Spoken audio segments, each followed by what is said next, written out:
नमस्ते बच्चों। पिछली कक्षा में हमने व्याकरण के कुछ टॉपिक किए थे, तो एक बार और आप अपने सिलेबस को हम देख लेते हैं। देखो, फाइनल एग्ज़ाम का आपका सिलेबस है जिसमें हमने चैप्टर कंप्लीट करा लिए हैं 1 2 3 6 9 12 13 14 15। कुल मिला के आपके ये 3 और 3 6, यानी आपके कुल मिला के 9 चैप्टर हैं ये। देखो, जो आपके वार्षिक एग्जाम में आएंगे 1 2 3 3 6 9 12 3 3 6 और 3 9। तो ये 9 चैप्टर हैं जो आपके फाइनल एग्जाम में आएंगे। इसके अलावा व्याकरण में देखो, हमने यहाँ पर आपको 1 से 100 तक की संख्याएं करा दी हैं। हमने पिछली कक्षा में 81 से 100 तक कराई थी और 180 हम पहले कर चुके हैं, तो हमारा ये कंप्लीट। धातु रूप हमने विधि लिंग लकार में करा दिया। रक्ष धातु आप पहले कर चुके हैं, आप अपने नोटबुक में देखना, ये चारों लकारों में ये आएंगे आपके लट लिरिट लोट और लंग लकार में रक्ष धातु। और ये जो धातुएं हैं ये आपकी आएंगी केवल विधि लिंग लकार में और किसी लकार में नहीं आएंगे। ऐसे ही शब्द रूप हमने किए थे अस्मद और युष्मद के, और लता आपने पहले पढ़ रखा है, आपके नोटबुक में मिलेगा। तो ये 3 शब्द रूप हैं, ये आपके फाइनल एग्जाम में आएंगे। इसके अलावा अनसीन पैसेज है, तो ये क्रमांक सीरियल नंबर 2 और 4, ये अनसीन पैसेज आपके फाइनल एग्जाम में आएंगे। और संस्कृत अनुवाद के 15 सेंटेंस हमने आपको लिखवा दिए हैं, तो वो आप देख लेना बेटा। तो आज की कक्षा में हम केवल करेंगे अपठिता बोधनम, आपका अनसीन पैसेज है, और बाकी व्याकरण के जितने टॉपिक हैं उनको हम रिवाइज करेंगे। आइए देखते हैं बेटा, शुरू करते हैं क्लास। देखो बेटा, सबसे पहले हम अनसीन पैसेज करते हैं। अनसीन पैसेज क्रमांक 2, ये हमने पहले भी पढ़ रखा है, इसका केवल हम हिंदी अनुवाद करेंगे जल्दी से। देखो, सूर्य एतस्य प्रकाश का, सूर्य इस संसार का प्रकाशक है। सूर्य के उदय होने पर अंधेरा नष्ट हो जाता है और सभी जगह प्रकाश हो जाता है। सूर्य के प्रकाश में ही वयम यानी हम सब वस्तुओं को देख सकते हैं। सूर्य के उदय होने पर दिन होता है, उसके अस्त हो जाने पर रात्रि होती है। यदि सूर्य नहीं होगा दिन भी नहीं होगा।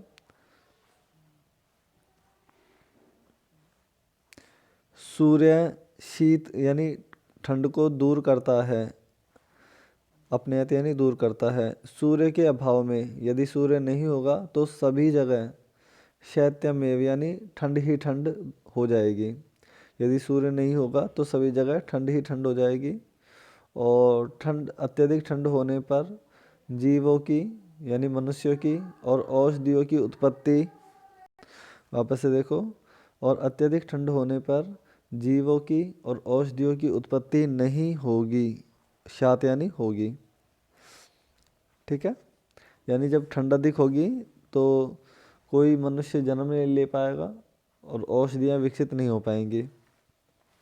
और इस प्रकार संसार की स्थिति ही नहीं होगी, यानी संसार ही नहीं होगा यदि सूर्य नहीं होगा। तो हम कह सकते हैं एक तरीके से कि सूर्य जीवन के लिए, संसार को चलाने के लिए अत्यधिक आवश्यक है। सूर्य ऋतुओं का भी जनक है, यानी ऋतुएं सूर्य से उत्पन्न होती हैं। कैसे होती हैं, ये एक हल्का से इसने उदाहरण में बताया है कि जब सूर्य उत्तरायण होता है तब उसका प्रकाश और ऊष्मा तीव्र यानी अत्यधिक तेज होते हैं, और जब सूर्य दक्षिणायन होता है तब उसका प्रकाश मंद होता है, ठीक है। तो ये उत्तरायण क्या होते हैं और दक्षिणायन क्या होते हैं, इनके बारे में हम बात बाद में करेंगे। अभी हम केवल इनके प्रश्नोत्तरों की ओर ध्यान दे लेते हैं, क्योंकि आपके अपठित बोधनम में ये प्रश्नोत्तर पूछे जाएंगे। देखो, एक पद में उत्तर दीजिए, संसार का प्रकाशक कौन है। तो आप ये चीज़ अपने यहाँ से देख लीजिए, तो संसार का प्रकाशक कौन है, सूर्य। तो ये इसका उत्तर हो जाएगा। देखो, सूर्य, सूर्य के प्रकाश में हम कानी यानी किन को, किम के कानी, ये बहुवचन का है तो बहुवचन में उत्तर देंगे। किन को देख सकते हैं, तो सूर्य के प्रकाश में हम किन को देख सकते हैं, तो सूर्य के प्रकाश में हम वस्तूनि वस्तुओं को द्रष्टुम शक्नुम देख सकते हैं। तो इसका उत्तर हो जाएगा वस्तूनि। इसके बाद है किसके उदय होने पर दिन होता है। कस्य उदय दिनम भवति। तो कस्य आया है तो इसी से हमें उत्तर जाएगा। किसके उदय होने पर दिन होता है। सूर्यस्य सूर्य के उदय होने पर। इसी प्रकार आगे देखो सूर्य के अभाव में सर्वत्र यानी सभी जगह किम भवेत क्या हो जाएगा। तो सूर्य के अभाव में क्या हो जाएगा। इसका यहाँ पर उत्तर दिया गया था कि सूर्य के अभाव में सर्वत्र सभी जगह शैत्यमेव यानी ठंडी ही ठंड हो जाएगी। तो एक पद में उत्तर हो जाएगा आपका शैत्यमेव। ठीक है, ये रहा। इसके बाद में पूर्ण वाक्य में उत्तर देना है आपको।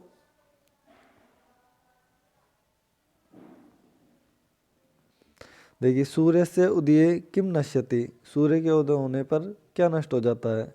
तो आप अनसीन पैसेज में देख लीजिए सूर्यस्य उदये तमह नश्यति। तो ये आपका पूर्ण वाक्य में उत्तर हो जाएगा। ठीक है, सूर्य के उदय होने पर अंधेरे का नाश हो जाता है। ऐसे ही आगे कह ऋतु नाम जनकः। ऋतुओं का जनक कौन होता है। तो इसका पूर्ण वाक्य में उत्तर देख लीजिए। देखो सूर्य ऋतूनाम अपि जनकः। सूर्य ऋतुओं का जनक होता है। तो ये पूर्ण वाक्य में उत्तर हो जाएगा सूर्य ऋतूनाम जनकः अस्ति। कह यानी कौन ऋतुओं का जनक है। तो कह की जगह उत्तर क्या आ गया सूर्य और बाकी आपका एडिटिव आ गया ऋतुनाम जनक अस्ति। ऋतुनाम जनक अस्ति। इसके बाद में है सूर्य के संधि विच्छेद करना है सूर्य भावे का। तो इसका संधि विच्छेद ही हो जाएगा सूर्य प्लस अभावे। और सर्वत्र का वाक्य में प्रयोग कीजिए। तो आप यहाँ पर देख लीजिए सर्वत्र जहाँ आपको मिलता है वहाँ आप उस उत्तर को लिख सकते हैं। जैसे सर्वत्र च प्रकाशे जायते। आप इतना लिख करके भी आपका उत्तर लिख सकते हैं। ठीक है, जैसे यहाँ पे सर्वत्र प्रकाश जायते सूर्य से उदय सर्वत्र प्रकाश जायते ये आपका उत्तर हो जाएगा। देखो बेटा इसके बाद में आपका है अनसीन पैसेज नंबर 4। ये अनसीन पैसेज आपने 6th क्लास में भी पढ़ा होगा। एक चैप्टर था जिसमें एक बीच का दृश्य होता है और वो बीच पे क्या क्या हो रहा होता है वो सारा बताया था।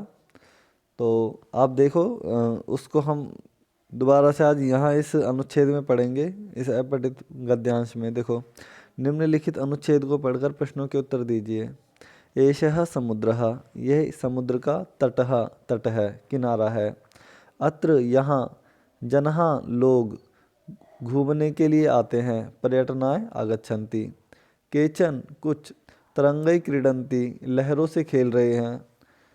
केचन च और कुछ नौकाओं से जल विहारम कुर्वन्ति जल विहार कर रहे हैं यानी सैर सपाटा जो हम बोलते हैं। तो नाव के माध्यम से नाव में बैठ करके वो पानी के ऊपर वो घूम रहे हैं तो उस घूमने को कहते हैं जल विहार करना। तो कुछ नौकाओं से जल विहार कर रहे हैं। आगे देखें बालकः बालिका च। बालक और बालिका बच्चे बालुका भी बालुकाओं से यानी बीच की जो मिट्टी होती है बीच की समुद्र तट की जो मिट्टी होती है उस मिट्टी से उसे हम बालुका कहते हैं। उस बालुका से बालुका गृहम रचयन्ति यानी मिट्टी के घर बना रहे हैं। समुद्र तटेषु समुद्र के तट पर यानी समुद्र के किनारे पर मत्स्य जीवन है यानी मछुआरे। अपि यानी भी स्वजीविकाम चालयन्ति अपनी जीविका को चला रहे हैं। जीविका कहते हैं जीने का साधन यानी जो मछुआरे होते हैं उनके जीने का साधन होता है मछलियों को समुद्र में से निकालना और बेचना। तो मछुआरे भी अपनी जीविका को चलाते हैं। हमारे देश में बहव अनेक समुद्र तट हैं। एतेषु इनमें मुंबई गोवा कन्याकुमारी विशाखापत्तनम पुरी का तट अत्यधिक प्रसिद्ध हैं। भारत के तिस्रसु दिशासु तीनों दिशाओं में भारत की 3 दिशाओं में समुद्र तट हैं। पूर्व दिशा में बंगोपसागर जिसे हम बंगाल की खाड़ी भी कह देते हैं ये पूर्व दिशा में है। दक्षिण दिशा में हिंद महासागर और पश्चिम दिशा में अरब सागर है। यानी हमारे देश के 3 साइड में समुद्र हैं और ये समुद्र के किनारे हैं भारत के तीनों साइड में। तो ये यहाँ पर बताया है। देखिए इनके प्रश्न उत्तर देखो बेटा, एक पद में उत्तर दो। जनहा समुद्र तटे किमर्थम, किस लिए आगच्छन्ति आते हैं। लोग समुद्र के किनारे किस लिए आते हैं, तो आपको पता होगा अत्र जना पर्यटनाय आगच्छन्ति, यहाँ लोग घूमने के लिए आते हैं। तो एक पद में उत्तर देंगे, किमर्थम की जगह क्या जाएगा, पर्यटनाय। तो आपका पर्यटनाय उत्तर हो गया। दूसरा है जनहा काभिः, लोग किससे, काभिः का अर्थ होता है किससे, जल विहार कुर्वन्ति, जल विहार कर रहे हैं, जल में घूम रहे हैं। तो यहाँ आपने देखा था कि कुछ लोग नावों से जल विहार कर रहे हैं, तो नावों से की संस्कृत क्या हो जाएगी, नौका भी। तो ये एक पद में उत्तर हो जाएगा आपका नौका भी। ऐसे ही है फिर आपका थर्ड क्वेश्चन,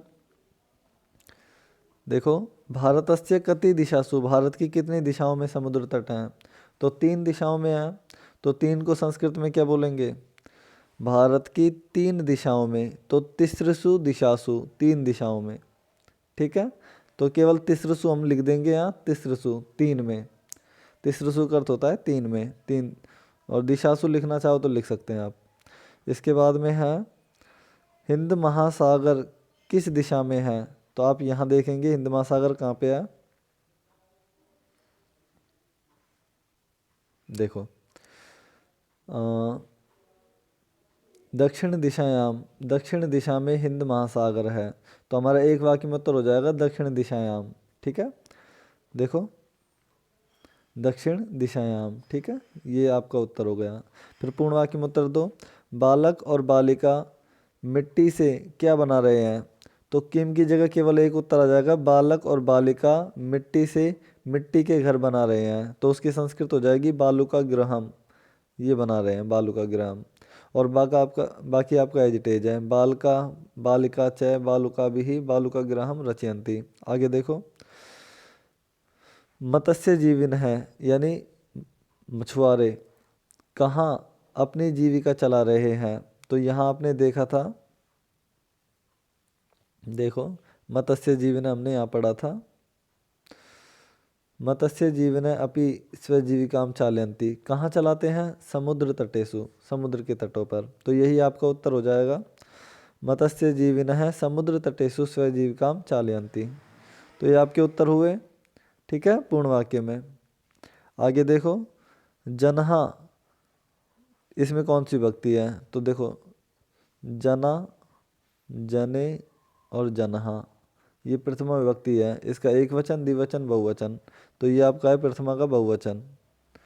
तो कौन सी विभक्ति है इसमें, प्रथमा, ये वाली। क्रीडंती में कौन सी धातु है, तो इसमें आपकी धातु आती है क्रीड, ये आपकी धातु होती है। ठीक है, ऐसे आपके दोनों पैसेज हो चुके हैं। अब हम एक बारी आपकी संख्याओं का रिवीजन कर लेते हैं और जो व्याकरण के टॉपिक है उनका रिवीजन कर लेते हैं। देखो संस्कृत में आपको संख्याएं बोलनी आनी चाहिए। तो देख लो, एक है, द्वौ, त्रेय है, 3 को त्रेय, 4 को चतवार, 5 को पंच, 6 को षट।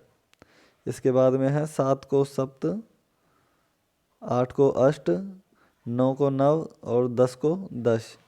इसके बाद में है 11 को एकादश, 12 को द्वादश, 13 को त्रयोदश, 14 को चतुर्दश, 15 को पंचदश, 16 को षोडश, 17 को सप्तदश, 18 को अष्टदश या अष्टादश, ध्यान रखना अष्टादश, 19 को केवल आप नवदश याद रखेंगे, नवदश, और 20 को विंशति।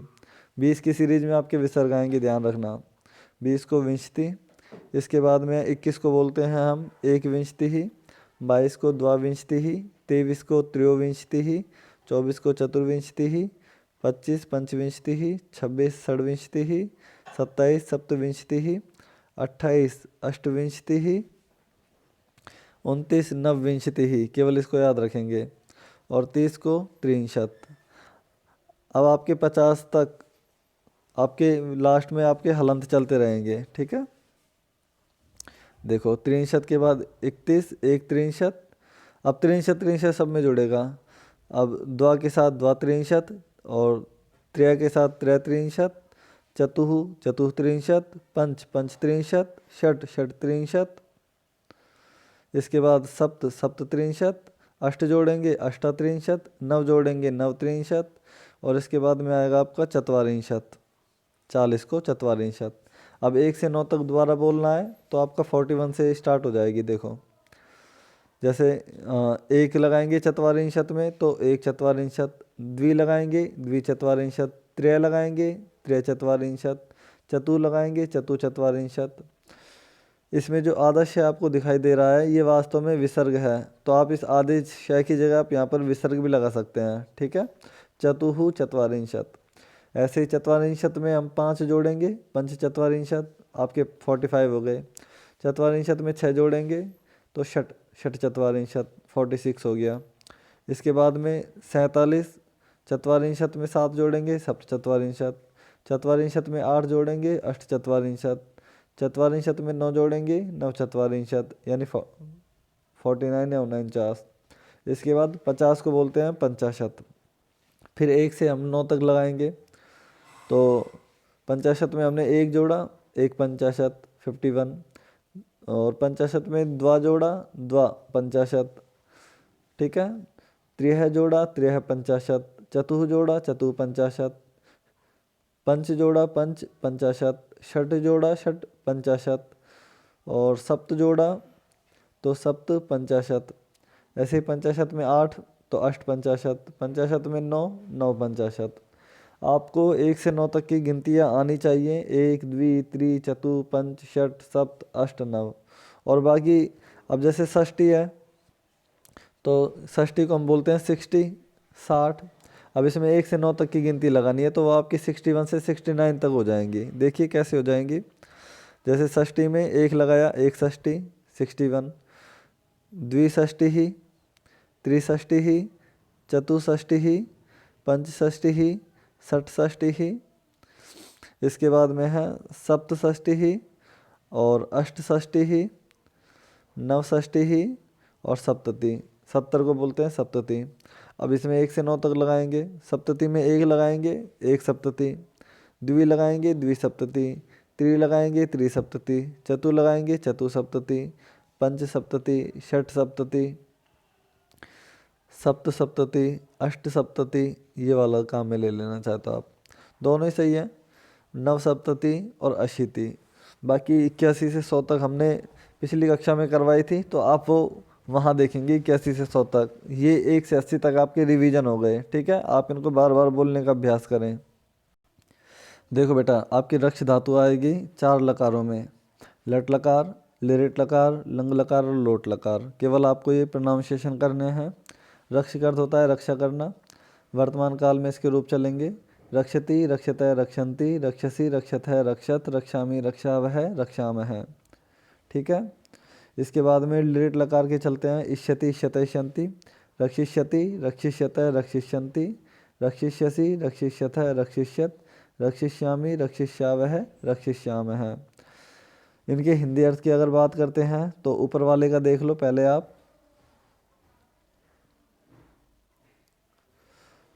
देखो, वर्तमान काल में रक्षा करता है तो इनके कर्ता होते हैं स तौ ते। स रक्षति वह रक्षा करता है, तौ रक्षता है वे दोनों रक्षा करते हैं, ते रक्षन्ति वे सब रक्षा करते हैं, त्वम रक्षसि तुम रक्षा करते हो, तुम दोनों रक्षा करते हो और तुम सब रक्षा करते हो। मैं रक्षा करता हूँ, अहम रक्षामि हम दोनों रक्षा करते हैं, आवाम रक्षावह हम सब रक्षा करते हैं, वयम रक्षामः।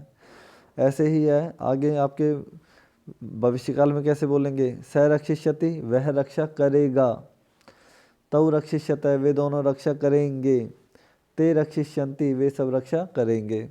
ऐसे मध्यम पुरुष के कर्ता होते हैं त्वम युवाम यूयम, तो तुम रक्षा करोगे, युवाम तुम दोनों रक्षा करोगे, यूयम तुम सब रक्षा करोगे। फिर अहम आवाम वयम, अहम रक्षिष्यामि मैं रक्षा करूँगा, आवाम रक्षिष्यावह हम दोनों रक्षा करेंगे, वयम रक्षिष्यामः हम सब रक्षा करेंगे। ठीक है, भविष्य काल के अर्थ में। ऐसे भूतकाल में कर्ता देखो सबके सेम रहेंगे, स तौ ते त्वम युवाम यूयम अहम आवाम वयम। ठीक है। यहाँ अगर स है तो स के साथ अरक्षत ही लगाएंगे, और यदि आप कौसर में ये लगा सकता हूँ तो गलत है। स के साथ अरक्षत, तव के साथ अरक्षिताम, ते के साथ अरक्षण, इस तरीके से लगेंगे बेटा। तो इनको हम प्रोनाउंसिएशन कर लेते हैं। अरक्षत, अरक्षिताम, अरक्षण, अरक्ष है, अरक्षितम, अरक्षत, अरक्षम, अरक्षाव, अरक्षाम। इनके हिंदी अर्थ हो जाएंगे उसने रक्षा की, उन दोनों ने रक्षा की, भूतकाल के अर्थ में। ठीक है, ये भूतकाल का वाक्य है, लंग लकार है, तो भूतकाल में अर्थ जाएंगे कि रक्षा की थी, भूतकाल में की थी। अरक्षत, उसने रक्षा की, तव, उन दोनों ने रक्षा की, ते अरक्षण, उन सब ने रक्षा की, त्वम अरक्ष है, तुमने रक्षा की थी, युवाम अरक्षितम, तुम दोनों ने रक्षा की थी, यूयम अरक्षत, तुम सब ने रक्षा की थी, अहम अरक्षम, मैंने रक्षा की थी, आवाम अरक्षाव, हम दोनों ने रक्षा की थी, वयम अरक्षाम, हम सब ने रक्षा की थी। ये भूतकाल के अर्थ में आते हैं बेटा। आगे देखो, लोट लकार आपका आज्ञा वाला काल होता है, तो आज्ञा कैसे देते हैं? रक्षा करें या रक्षा करो, एक वचन में, तुम दोनों रक्षा करो। अब मैंने क्या बोला? तुम दोनों, तो तुम दोनों कहाँ पे आता है? मध्यम पुरुष में, तुम दोनों और तुम सब। तुम रक्षा करो तो तुम दोनों रक्षा करो, युवाम रक्षितम, और तुम सब रक्षा करो तो यूयम रक्षत, इस तरीके से। तो रक्षा देने के अर्थ में ज़्यादातर मध्यम पुरुष काम में आता है, और इनके अर्थ हो जाएगा वह रक्षा करे, वे दोनों रक्षा करें, वे सब रक्षा करें। स रक्षतु, तव रक्षिताम, ते रक्षन्तु। तुम रक्षा करो, तुम दोनों रक्षा करो, तुम सब रक्षा करो, आज्ञा देने के अर्थ में। त्वम रक्ष, युवाम रक्षितम, और यूयम रक्षत। मैं रक्षा करूं, ये खुद को ऑर्डर दे रहा है।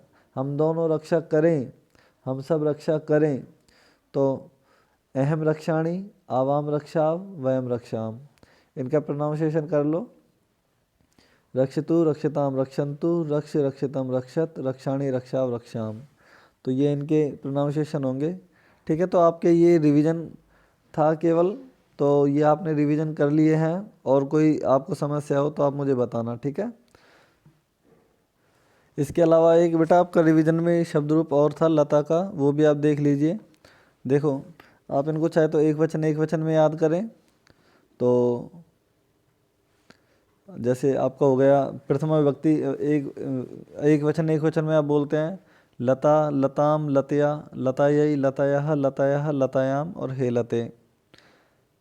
ऐसे आप द्विवचन में बोलेंगे, दो एक जैसे लते लते, तीन एक जैसे लताभ्याम लताभ्याम लताभ्याम, और दो एक जैसे लतयो लतयो, षष्ठी और सप्तमी में, और हे लते।